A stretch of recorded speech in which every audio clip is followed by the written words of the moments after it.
Morning, we've been covering the latest on the health situation surrounding U.S. President Donald Trump, who obviously there's been a lot of reaction to these images that drive by last night to wave to his supporters. Of course, the president himself, through his campaign team, has talked about wanting to get back onto the campaign trail. But obviously the story of the election has taken yet another twist. There have been many of them. Let's get some more perspective on how we should be watching things unfold here in Canada. Certainly the relationship between Canada and the U.S., one we are obviously watching closely. Derek Burney is Canada's former ambassador to the United States, and he's been kind enough to join us by phone. Mr. Burney, always nice to have you with us. And I guess if we're talking about this development with the president coupled with everything else we've been watching out of Washington, what's your reaction to it?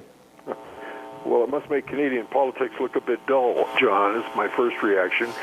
I think it's fair to say that from my vantage point, we've gone from a state of shock about the news, about the president having tested positive last week, to genuine concern across the country about president who's incapacitated in whatever manner.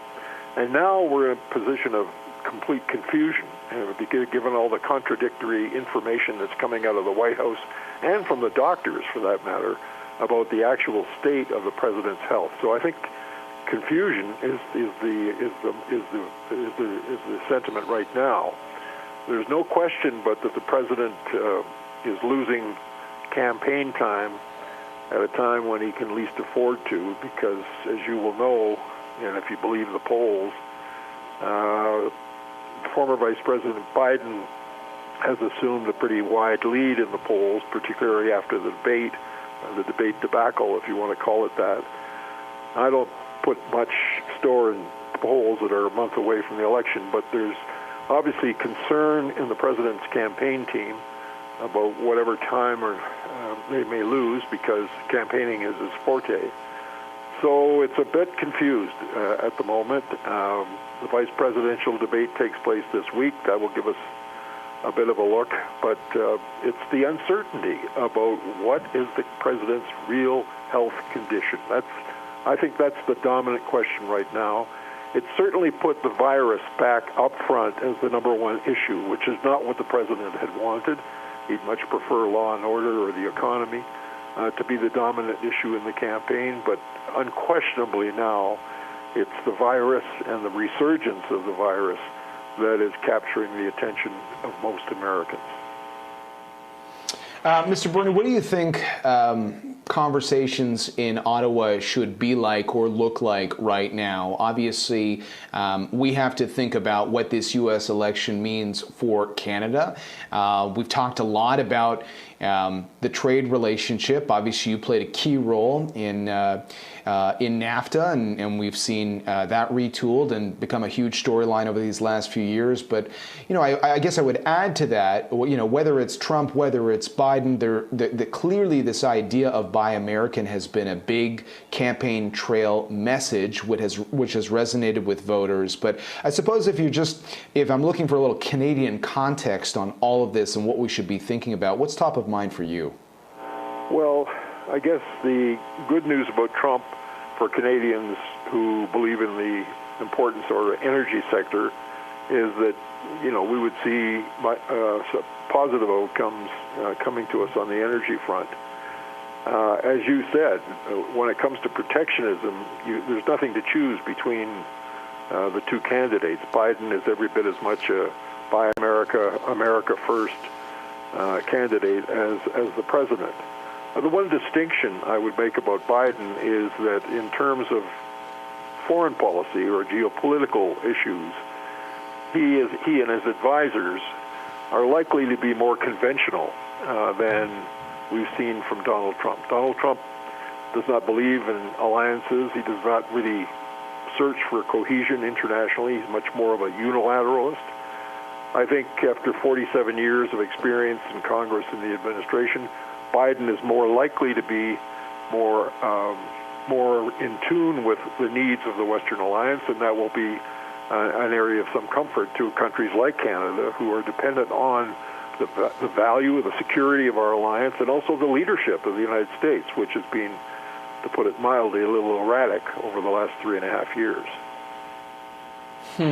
And, we just had a conversation earlier in the program with the Chief Medical Officer of Air Canada, and they have put in a big order for testing kits right now. Obviously, they're trying to run a business, but they also can't really know what the story at the border is going to look like. What's your perspective on that? We are so dependent on the U.S. in terms of our economic story.